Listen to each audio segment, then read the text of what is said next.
इथे शिवशंकर शंभो श्री गिरिजापती भवानी शंकर शिवशंकर शंभो शिवहर शंकर नमामि शंकर. அனைவருக்கும் வணக்கம். இந்த பதிவில் நம்ம ஜோதிட கடவுள் யாருன்றதை பற்றி பார்க்க போகிறோம். ஜோதிடம்ன்றது ஒரு வாழ்க்கைக்கு வழிகாட்டக்கூடிய ஒரு விஷயம், வெளிச்சம் தரக்கூடியதுனால ஜோதி சுரூபமாக இருக்கிறது தான் ஜோதிடம். வாழ்க்கைக்கு ஒரு வழிகாட்டக்கூடிய ஒரு இருட்டை நோக்கி இருட்டில் இருக்கிறவங்களை வெளிச்சத்துக்கு கொண்டு வர்ற மாதிரியும் வாழ்க்கையில் வழிகாட்டுறதுக்காகவும் தான் இந்த ஜோதிடம்ன்றது உருவாக்கப்பட்டது. அப்போ அந்த ஜோதிடத்துக்கு கண்டிப்பாக ஒரு கடவுள் இருக்கணும். அந்த கடவுள் யாருன்றதை பற்றி தான் இந்த பதிவில் பார்க்க போகிறோம். சிவபெருமான் தன்னோட நெற்றியிலேருந்து தேவர்களோட வேண்டுகோளுக்கு இணங்க சூரபத்மனை அழிக்கிறதுக்காக தன்னோட நெற்றிலேருந்து 6 பொறிகளை உருவாக்குறாரு. அந்த 6 பொறிகள் நெற்றியில் இருக்கிற ஆக்யா சக்கரத்துலேருந்து ஒரு 6 பொறிகளை உருவாக்குறாரு.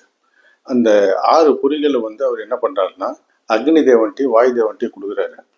அவங்க அதை கையில எடுத்துட்டு போறப்ப அவங்களால அந்த சூட்டை தாங்க முடியாம என்ன பண்ணிடுறாங்கன்னா அவங்க கொண்டு போய் கங்காதேவிட்ட அந்த பொறியை கொடுக்குறாங்க.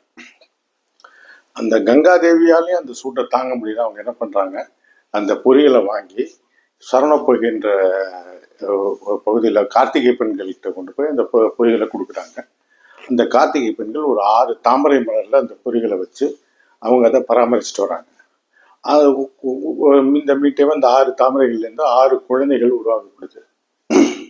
அந்த 6 குழந்தைகளை இது கங்கேட்ட முருகன் இருந்ததுனால அவருக்கு காங்கேன்னு ஒரு பேர் உண்டு. இந்த 6 பொறிகளையும் அவங்க எடுத்துட்டு போய் பார்வதி 6 பொறிகள் குழந்தைகளாக மாறின அப்புறம் அந்த கார்த்திகை பெண்கள் அந்த 6 குழந்தைகளுக்கு போய் பார்வதி தேவிட்ட ஒப்படைக்கிறாங்க.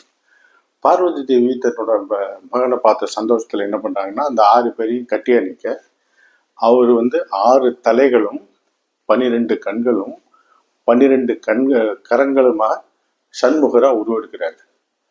12 கரங்கள் 12 ராசிகளை குறிக்கும். அவரோட 12 கரங்கள் 12 ராசிகளை குறிக்கும். அதே மாதிரி சிவன் சூரியனுக்கு சிவன் அதிதேவதையாக விளங்குறாரு. சிவன்றது ஆத்மாவை குறிக்கும். சிவன் சூரியன் ஆத்மகாரகன். ஸோ சிவன்கிறது ஆத்மாவை குறிக்கும். சந்திரன் பார்வதிக்கு அதிதேவதையா இருக்கிறார். சந்திரனுக்கு பார்வதி அதிதேவையா இருக்காங்க. சந்திரன்கிறது உடலை குறிக்கும். ஸோ சிவன்றது ஆத்மா, சந்திரன்றது உடல். இவை இரண்டும் சேர்ந்து அறிவு சுரூபமான முருகனை உருவாக்குறதுனால முருகன் தான் ஜோதிட கடவுள் அப்படின்றது பொருளாக. இதுக்கு பார்த்தீங்கன்னா திருப்பரங்குன்றத்துல பராசர முனிவர் வழிபட்டு போயிருக்காரு. பராசர முனிவர் முருகப்பெருமான் வழிபட்டதுக்கு இங்கே பராசர முனிவரோட சிலையும் திருப்பரங்குன்ற கோயிலில் இருக்கு. பராசரர் ஜோதிடத்தோட வராக மிகிறார். பராசரர் இவங்கெல்லாம் ஜோதிடத்தில் ரொம்ப மூத்தவர்கள் அப்படின்ற மாதிரி சொல்லப்படுறாங்க. இப்போ இது சிவனோட அறிவு தத்துவமும் ஆன்ம தத்துவமும் பார்வதி தேவியோட உடல் தத்துவமும் இருந்து இவை இரண்டும் இணைஞ்சு ஆக்யா சக்கரத்திலேருந்து வந்ததுனால அறிவு சுரூபமான முருகன் உருவெடுக்கிறார். முருகன் தான் அறிவு வேற இல்லை, முருகன் வேற இல்லை. இதுக்கு அடையாளமா அவரு தன்னோட கையில சக்தி வேலை வச்சிருக்காரு. சக்தி வேலை கொடுக்குறாங்க முருகனுக்கு. அந்த வேலோட தத்துவமே அறிவு தான். முனை கூர்மையாகவும் அகண்டும் குறுகியும் இருக்கும். அதாவது அறிவு கூர்மையா இருக்கணும், அகண்டு இருக்கணும், அடக்கமா இருக்கணும் அப்படின்றதுக்கான தத்துவத்தை அந்த தத்துவத்தோட வெளிப்பாடு தான் வேல். அந்த சக்தி வேலை முருகன் கையில வச்சிருக்காரு. இதுக்கு அவரோட 6 தலைகளும் 6 படை வீடுகளா உருவெடுத்தன. 6 படை வீடுகள் திருப்பரங்குன்றம் மூக்கு தத்துவமா சுவாச தத்துவமா சொல்லப்படுது. சுவாசம் ஒரு மனிதனுக்கு எவ்வளவு இம்பார்ட்டன்ட்டோ அந்த மாதிரி சுவாச தத்துவமா சொல்லப்படுது. திருச்செந்தூர் ஒளி தத்துவம்.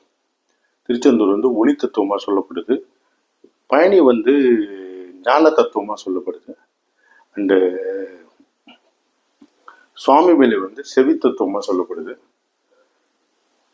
ஏன்னா உபதேசம் பண்ணதுனால அந்த ஸ்தலத்துல பகவான் ஈஸ்வரன் சிவன் அவர்கிட்ட போயிட்டு பிரணவத்துக்கு பொருள் தெரியாம, அவருக்கு எல்லாமே தெரியும், பட் இருந்தாலும்